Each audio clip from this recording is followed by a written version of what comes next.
Keith Dias, Yes. Drew Mercy, Yes. Frank Donato, Yes. George Lane. Yes. Motion carried. We're moving right along. So that'll bring us down to item number 7 in regarding personnel and legal. Director Paris is chairman of that committee. Thank you, Mr. President. I'll have Matt do the presentation on this item 7A1. Thank you. Thank you, Director Paris, and good evening, members of the board.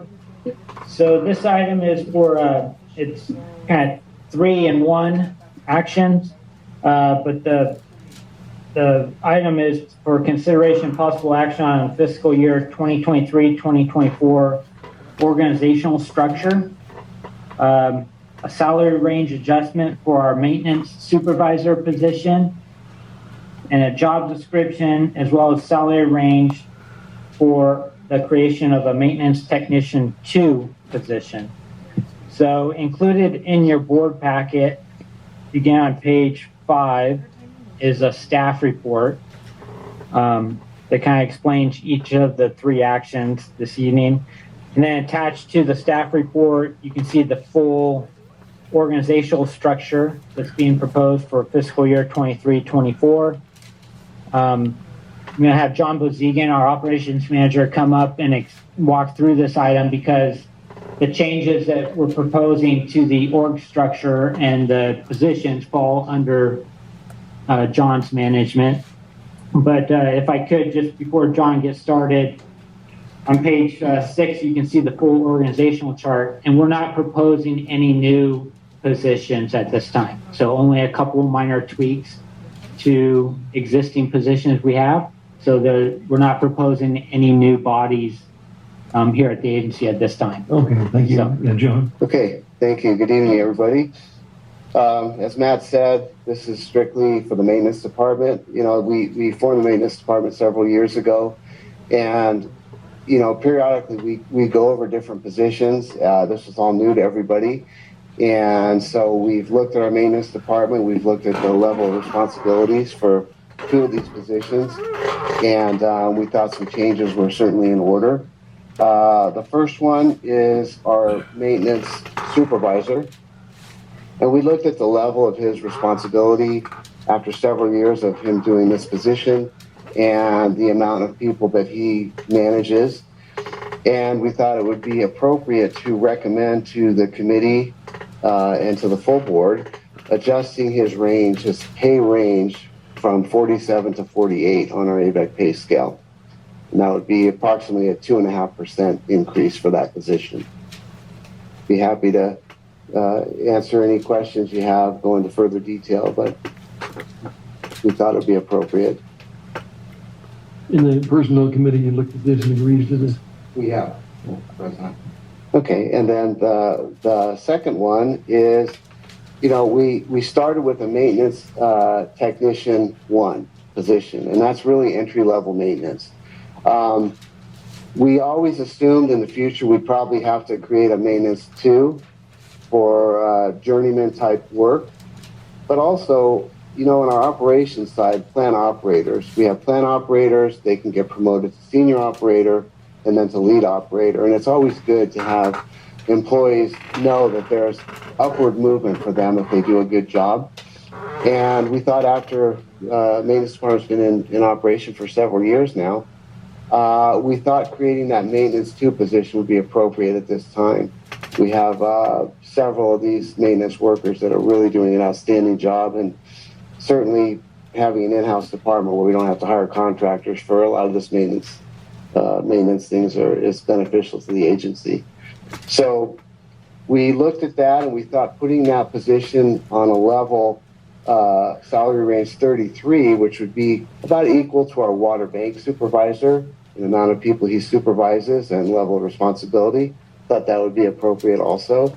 And the committee looked at it, and we would propose that also to the board tonight. And again, the committee has approved that. That's Recommended that. Yes, we have. And we've recommended approval. Yeah, and that's all I have. Okay, was there any questions from John? Okay, if there's no further discussion, I think a motion would be in order. Mr. President, I move approval of Board Order 7A1. Director Paris, I'll second. Director Miller second. Director Miller, second. Okay. Thank you much. Okay, hearing nothing no further, Madam Secretary? Gary Van Dam, Yes. Audrey Miller, Yes. Robert Paris, Yes. Keith Dias, Yes. Drew Mercy, Yes. Frank Donato, Yes. George Lane. Yes. Thank you. Motion carried. Thank you, John. Good presentation. Thank you. Yeah, thanks, John. You were moving along pretty well here. Move to our general manager presentation for the fiscal year budget for 2023-24. So Matt, will turn it over to you. All right. Thank you, President Lane. Being that this came out of the Finance Committee's Director Donato, did you want to say anything before we get into this? Or? No, go ahead, just take it. Okay. So we'll start off with a presentation to go through the operating budget for fiscal year 23-24. We'll tag team this. So I'll give part of it, turn it over to Teresa. She'll give a good portion of the presentation, and Justin Livesay also has a small piece. So with any good budget, we start with a mission statement to remind everybody what Avek's mission is. I think we all know this, but it's a good reminder that Avek's mission is to deliver reliable, sustainable, and high-quality supplemental water to the region in a cost-effective and efficient manner. I want to comment on our mission statement. I think LA County Waterworks almost took ours verbatim and put them on their mission statement. Oh, really? It's a good one. It's a good one. I just wanted to bring that up. It is good. I might be a little biased, but I think we do a good job with it. Yeah. So. Also a good reminder for everybody that AVEC is a pass-through and cost recovery agency. You know, all the money we receive is from the taxpayers as well as the ratepayers and customers of the agency. So we obviously need to generate enough revenue to cover our expenses. Anything that we receive in excess of our expenses goes towards future offset of future expenses. And now, obviously, if we ever exceed our revenue in any given year, we need to make that up in subsequent years. So just wanted to throw those couple little reminders in. So this evening, we are seeking approval of the fiscal year 2023/2024 budget. Wanted to highlight that the projected revenue and expenses in our budget are consistent with the recently completed financial plan, as well as the recently approved 3-year rate study that was performed by Raftellus Financial Consultants just over the last couple months. The proposed budget will allocate funding for the state water project costs. These are our state water project fixed costs associated with the statement of charges that we receive from Department of Water Resources. And those costs are paid whether we take 1 acre foot of water through the state water system or 145,000 acre feet of water through the state water project system. The budget also allocates operational expenses to cover the variable cost of moving the state water project from the Delta down to AVAC. Lays out the expenses for the power costs locally, chemical costs, supplies, our liability and property insurance, etc. Also, a big portion is the personnel expenses, which includes salaries and insurance and retirement program, etc., as well as our asset replacement and capital expense program. So those are kind of the 4 buckets that the budget allocates funding for. So with any budget, we have to make some assumptions to ensure that we're assuming the right level of expense to ensure that we're generating enough revenue. So as stated before, the budget some of the key assumptions come out of the recently approved financial plan and 3-year rate study. Also includes the recently board-approved tax rate that we set for the 3 counties that we serve, LA, Ventura, and Kern County. Also includes the recently approved one-time water transfer revenue of about $2.6 million. Those were the two transfers, one with Five Lions, the other one with Homer, of excess table A water we have this year. Also includes the recently approved 3% cost of living adjustment for all the salaries and positions for the agency. On the revenue side, we have to project what we're going to sell in water sales, and we're projecting about 40,000 acre feet in sales. I think we're well on track to meet that goal. All the flows are up this summer from what we've experienced last couple summers due to the drought. And that's why we're projecting 38,000 will be met by our state water project directly through our treatment plants. The remaining 2,000 will be met by pumping stored imported water or recovered imported water that's stored at our water banks. And you're probably asking, why are we delivering water from the water banks if we have so much table A water? And it's really just to keep that system fresh, keep the wells operable, keep the pipelines fresh, and chlorine residual within pipelines. Excuse me. We assume a variable rate of the state water project cost at $265 per acre foot. That's moving the water from the Delta down to Avek. Another key assumption is as you know, we've paid off the $45 million in variable rate bonds recently. So we're seeing a reduction in interest payments associated with that. We're not having to pay those variable rate interest. And with what we're seeing with interest rates going up, that could have been significant next couple years. We are seeing, and then we're also projecting an increase in interest income. Same reason, increase in interest rates. We're going to receive more income in our investment accounts. Also incorporates all the personnel costs, increase in health insurance that ranges between 2 and 10% based on the individual plan that the employees are on. As stated earlier, we're not assuming any increases in the number of staff for our operation. But with that, because we're going to start operating the High Desert Water Bank this year with banking water there, we are going to come back at a later date with a High Desert Water Bank budget specifically for that project. So that is not included in today's budget, but will be brought back at a later date. Excuse me. So always good to see where we've historically been with water sales. I mentioned we're projecting about 40,000 acre feet in sales, but what you see on the screen is a chart showing dollar revenues in water sales. From the last drought in 2015 timeframe, we were on a steady rebound. You could see that water sales steadily increased until 2022 and 2023, the last two 5% allocation years. So obviously we saw a reduction in water sales just due to the lack of available water supply to the region. This shows our historical operating costs, and we've included at the top of the bar chart there the year-over-year percentage increase. So the last 4 years or so, we've seen about 2 to 4.7% increase year-over-year in operating expense. Last couple years been right about 3%, which is pretty good considering where inflation has been with all the cost of chemicals and supplies and goods. This chart shows a combination of water sales and operating expenses. Water sales is the blue bar chart.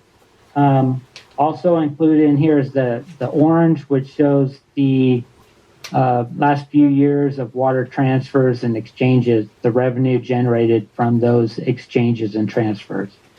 You can see we're very close to the operating expenses, covering that with our both water sales and the transfers. So with that, I'll turn it over to Teresa, who is our finance manager, and she'll walk through each of the line items here. Thanks, Matt. Good evening, directors.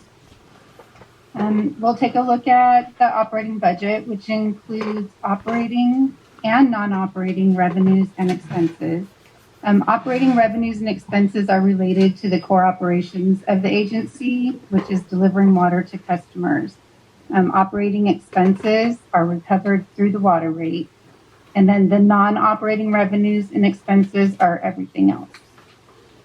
So for the 23-24 budget, water sales are budgeted at 29.9 million. The increase, we're estimating 400,000 acre feet of water sales for 23-24. Last year's budget was based on 35,000 acre feet of water sales. Water transfers and exchanges of 5.6 million. This includes the revenues associated with the nickel water of 2.8 million, as well as the transfers to Five Lions and Homer that Matt mentioned. There were no water transfers in the prior year.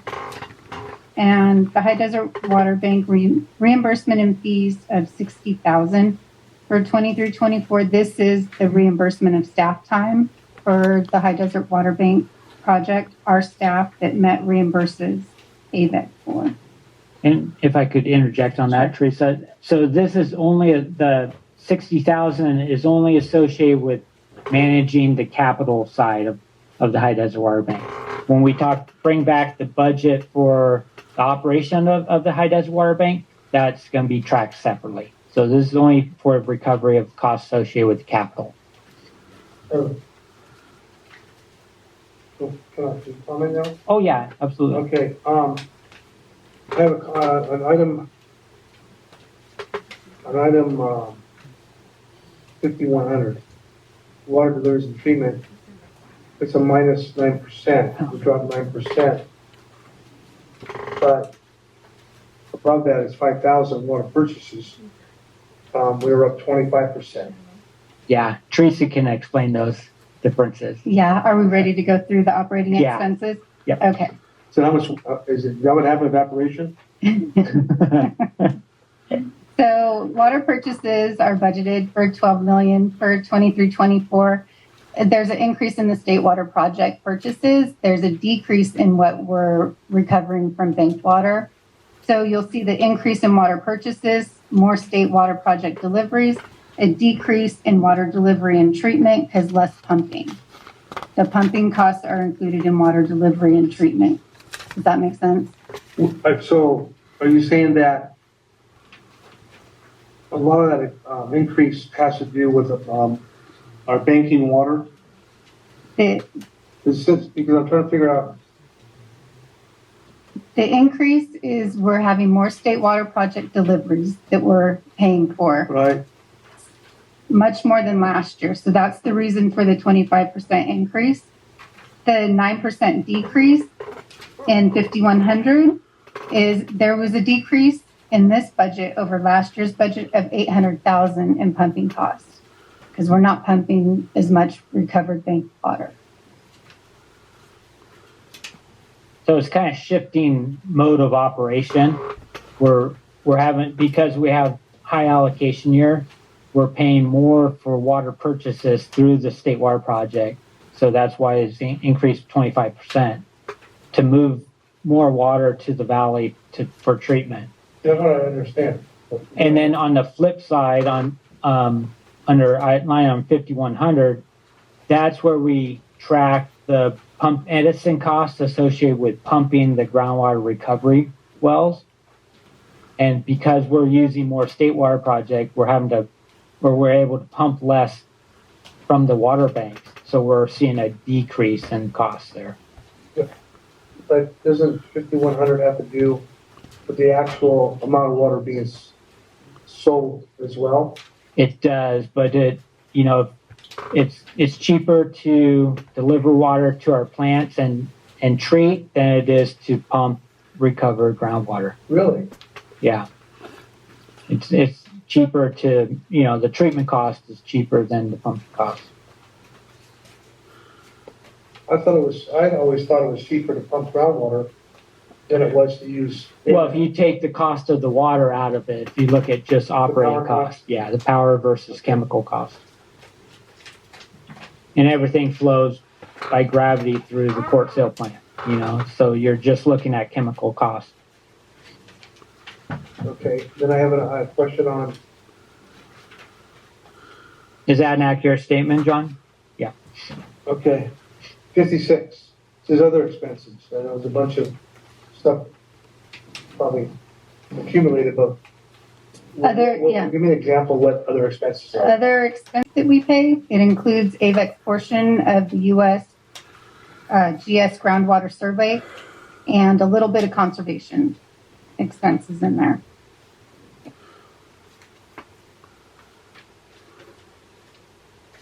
And we're Okay. seeing we're projecting it to decrease because with the high allocation and sufficient water supply, not having to spend any money on conservation messaging.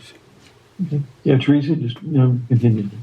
Okay, I'll go back up to maintenance and supplies, which is where we kind of left off under operating expenses. 1.6 million budgeted. And this includes equipment maintenance, building and grounds maintenance expenses, supplies for operations, and the lab admin offices. Fees and services of 3.5 million. This includes utilities like the phone, electricity, disposal. It also includes director fees, legal and engineering services, consultant and IT services, memberships, auditing services, and insurance premiums. Last year's budget had 300,000 budgeted for the election, and this year there's no election. Travel and transportation of 453,000. This includes fuel and maintenance for agency vehicles. It includes the vehicle lease expense as well as travel expenses.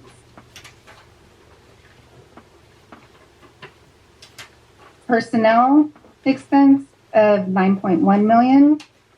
This includes the wages. It includes health insurance premiums, retirement plan contributions, continuing education, training, and workers' comp, and payroll taxes. On the previous slide, we saw that COLA was 3%. The increase is less than 3%. There's other items in there that didn't increase very much, very minimal increase. So it's not a total 3% increase across all personnel costs. We talked about other expense. And then depreciation of 8.4 million. This is a non-cash expense. This expenses the cost of capital assets over their useful lives. And we're required to record this or report this based on GASB's statement number 34. So we have to show that. Who determines on a depreciation? I mean, where do you get a formula or whatever? Yeah. So there's useful lives. There's a table that will tell you what are acceptable average useful lives for certain types of equipment, things like that. And then we depreciate it straight line based on those amounts, based on the cost, their useful life. Teresa, at one time, that we had a separate account for that money, or at least a portion of it. How's that accounted for? You'll see that when we look at the reserves, we do have a capital reserve fund for that. The depreciation amount is also added back to reserves. You'll see that on a future slide as well. So total operating expenses for the 23-24 budget is 38.7 million. And we can move on to non-operating if there's no other questions. Well, go back a second, please. Oh, okay.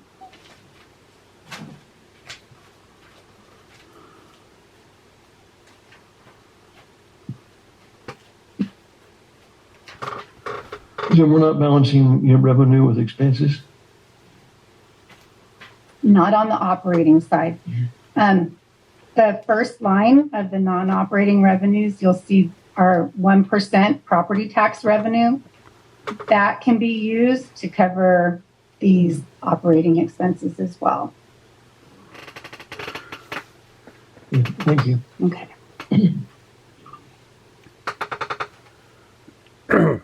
And non-operating revenues and expenses, this includes the property taxes, interest earnings, lab income. For the expenses, it's the state water contract or the fixed costs and bond interest and fees. For the property taxes, the budgeted amounts are based on prior years, what was received in the prior year. So the year-over-year budget amount, the increase is higher than what the actual is. We received our property tax consultant's report that showed what the assessed value increase was for the agency, and LA County's increase is 6% for 23-24, and Kern County is 10%. Investment income of $3.5 million is budgeted. We're still seeing interest rates rise. And lab income went up a little. The lab fees were reviewed and increased a couple of months ago, so that's the reason for that increase. And then the state water contract costs, we looked at that when we looked at the voter-approved property taxes when we set the tax rate last month, and those voter-approved taxes pay for the cost of those fixed state water project costs. And bond interest and fees, those expenses, $2.1 million. And that decrease is, as Matt mentioned, the variable rate COPs were paid off. So that decreases the interest and fees that Avek pays. So total revenues of $81.6 million and total expenses of $73.4. So the net increase for 23-24 is $8.1 million. And any net increase that is realized will go towards reserves to maintain the reserve level targets and cover capital costs.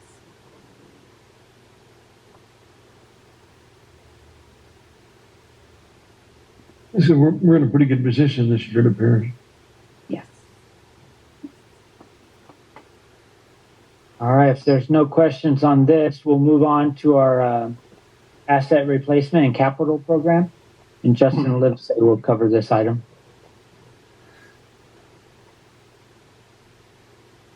Good evening, President Lane, members of the board. Just one slide from me tonight covering our asset replacement and capital program. We've got included in the financial plan that we reviewed a couple months ago, I guess, and incorporated within our rate study. We included $7,665,000 worth of capital and asset replacement projects. So just to give a sense for how that breaks down, I've got some bullets on the screen here. About $3.75 million was included in that plan for what we call aging infrastructure projects. So this would include primarily the bulk of that is rehabilitations that are planned for our Leona Valley and Quartz Hill Clearwell tanks. It also includes funds for building improvements, control room repairs, etc. We've got $565,000 budgeted for planned design work associated with SNP Phase 2, as well as a maintenance shop. We've got $350,000 budgeted for IT and SCADA projects. The bulk of that is the SCADA upgrade project that you're all aware of. And there's some money set aside for various IT, security camera, et cetera, type projects.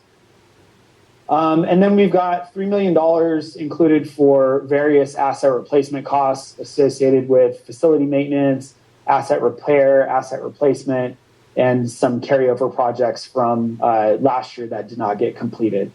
So you can see some examples there. There's some asphalt replacement projects across all 5 of our main treatment plant sites.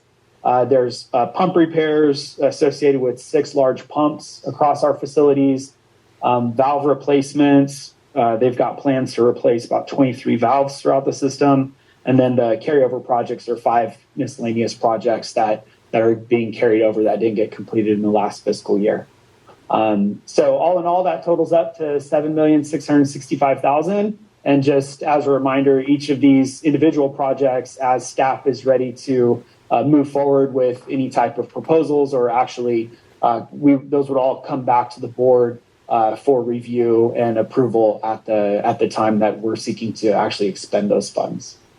So be happy to answer any questions on that asset and capital project. I have a couple of them. Sure. Okay, on the 2.75,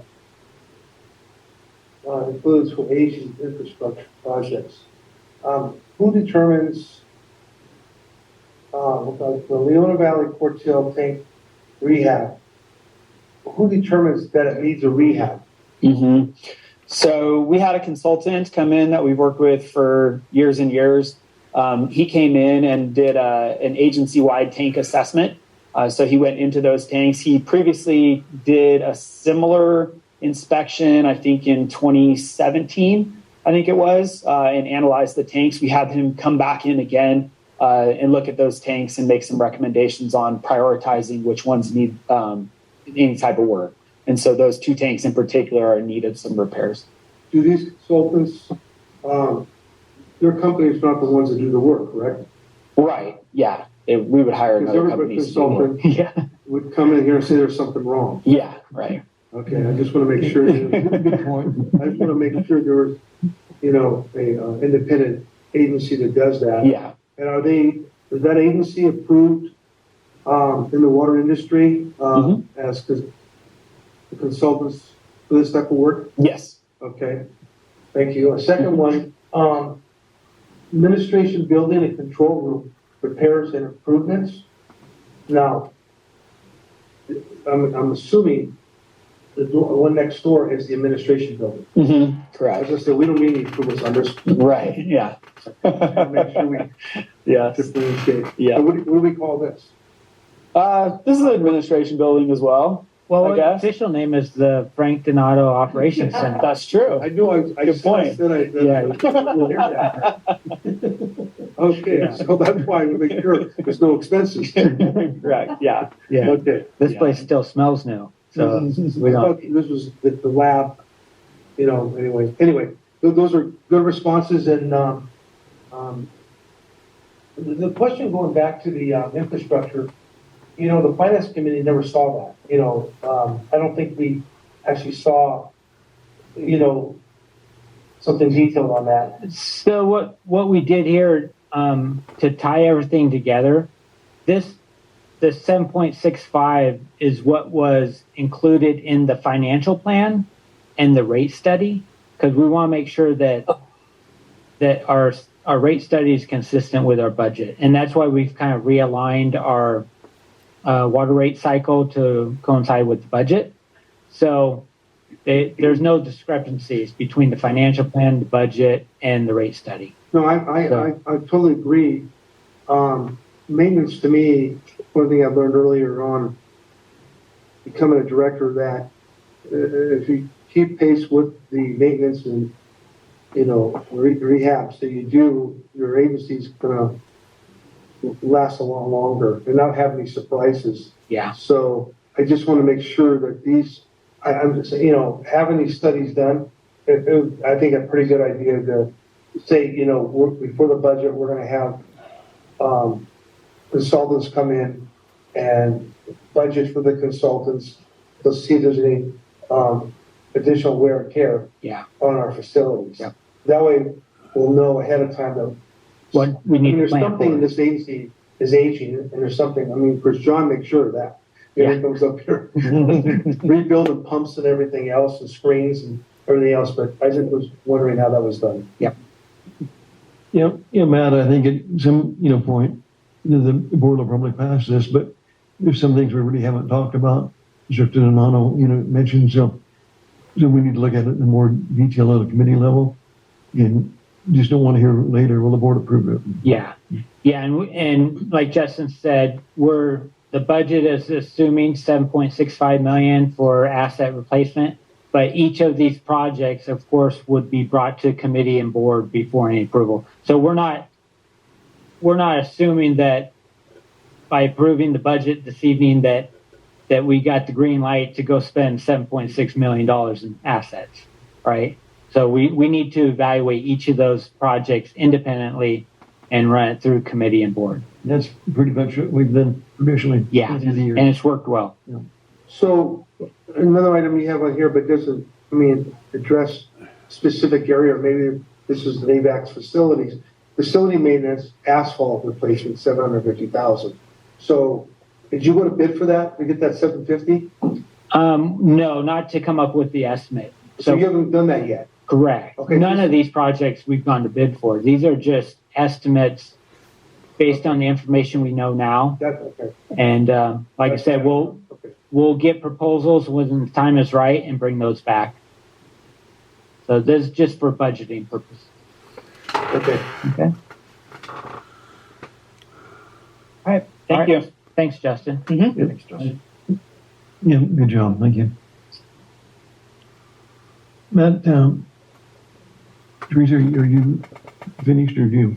No, we got a couple more slides. Okay. So, unless you had a question. No, no, I'll continue. Go ahead, Teresa. Okay, so next we'll look at where our estimated reserves will be at the end of fiscal year 23-24.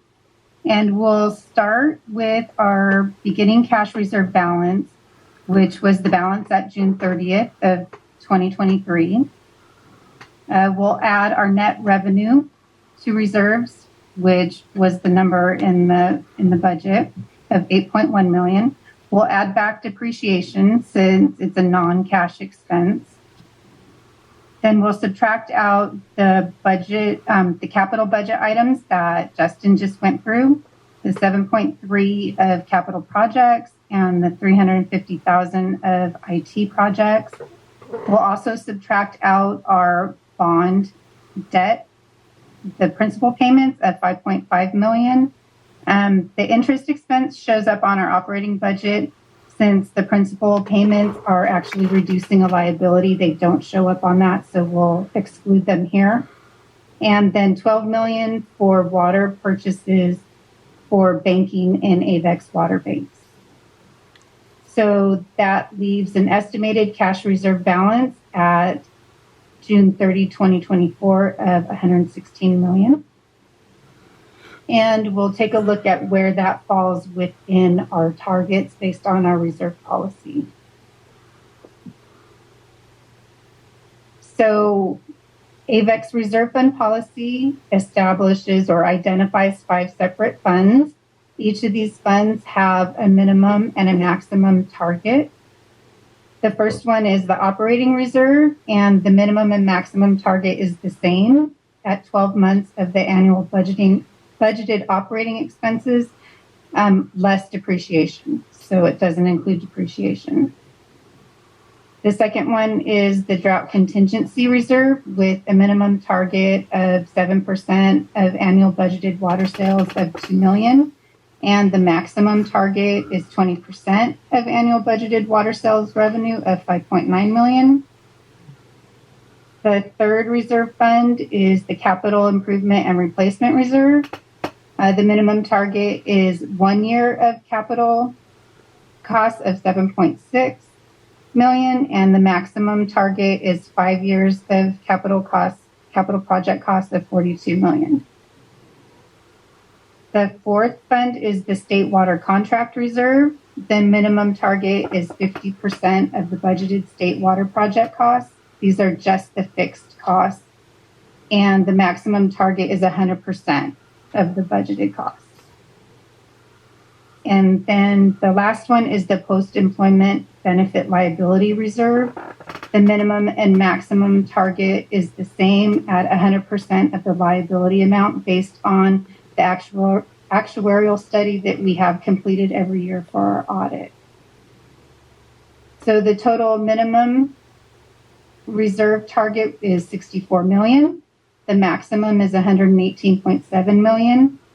And based on our estimated cash reserve balance at the end of June 30, 2024 of 116 million, we're just under our maximum target reserve level. Just had a question, Teresa. Sure. Yep. That's well done. If you had one item, I could see that, the minimum or maximum. But with all of the items, the chances of all of them going, south is pretty remote. Yeah. So is that needed for all of those items? Like I say, if it was one item, we would need it. Yeah. Matt, that's what your opinion on that? Yeah, I think I see what you're saying. That we have I think what you're saying is we have a big spread between the minimum and maximum, right? And but if you look, I mean, they're not all of the items have a min and max. Like the first item is the same under both scenarios. Probably the biggest spread is in the capital improvement and replacement and reserve. But So at least for the first, 4 listed, what the minimum is, but the chances of something going wrong with all of those is pretty remote. But yeah, like I say, if it's one item, it makes sense. But like insurance people, you would average and you would consider the chances of needing more than X number of dollars right there. yeah. That seems a pretty good reserve. It's just something to think about. Okay. Yeah, Teresa and I can kick that around and look and see what some other agencies do and how they treat look at their reserve policy for min and max. I've always felt that our agency for decades has always been a goal to keep the minimum at 100 million. Yeah. And you can see we're a little bit above that now. Yeah, I thought we were closer to 125, weren't we? Yeah, we are currently. Yeah, currently. Yeah, and if everything holds true in the budget, we're projecting 116 million at the end of the current fiscal year. Does So that include, I'm assuming that's accounting for the property taxes that we're going to receive. yeah, correct. But that pretty much ties up that number of dollars right there. We can't use it to pay off the bond issues. We can't use it to build pipelines. So it's very restricted. Well, I'd say anything above the 64 million we could utilize. So if you look under the target minimum amount, is projected at 64 million.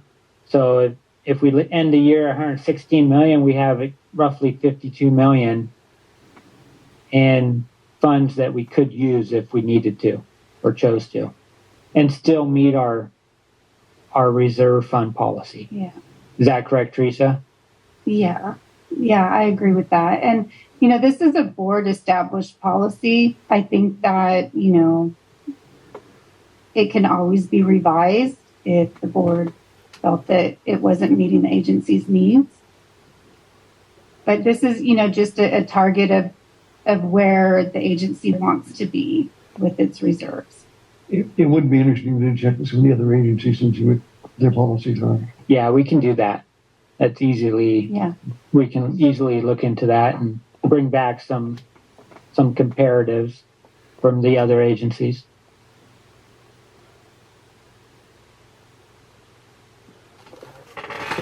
Thank you. Any other questions on this item or slide?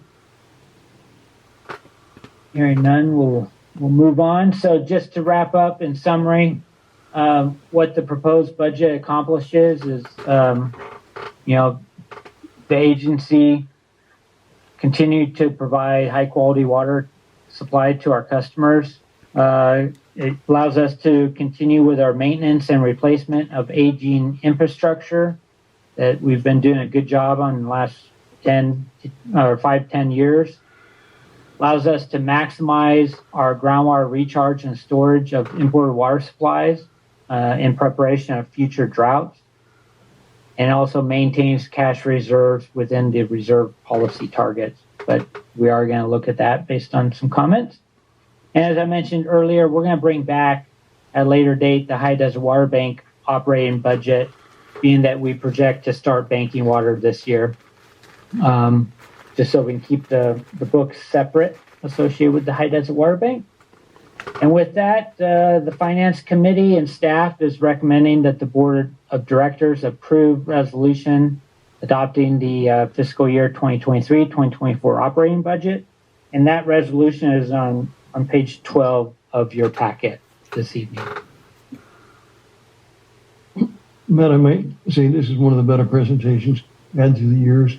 Really highlights it. And I think it was very easy to follow.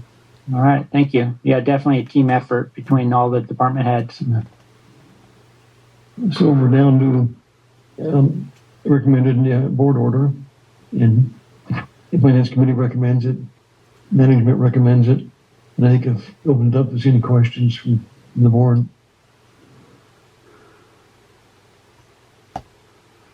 Is anybody listening in? Do they have any questions or comments? No comment. Vicky Rao, Shannon Valley RCD. Okay. It'll bring it down to Madam Secretary, if we could have our roll call. So we need a motion first. Oh, excuse me, the motion. I'll second the motion. Who made the motion? It is, right. Okay, Frank, and then motion in a second. Motion by Director Dias, second by Director Dias. Motion by Donato, second by Dias. Gary Van Dam, Yes. Audrey Miller, Yes. Robert Paris, Yes. Keith Dias, Yes. Drew Mercy, Yes. Frank Donato, Yes. George Lane. Yes. Motion carried. All Good right. job. Thank you.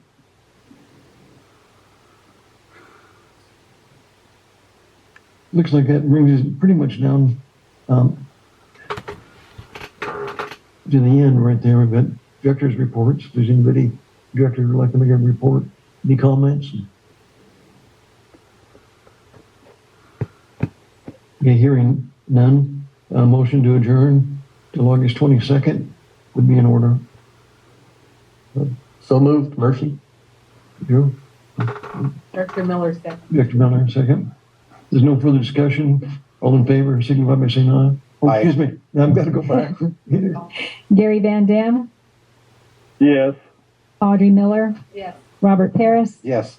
Keith Dias, Yes. Drew Mercy, Yes. Frank Donato, Yes. George Lane. Yes. Motion carried. Thank you, everyone. Thank you. Good meeting. Thank you.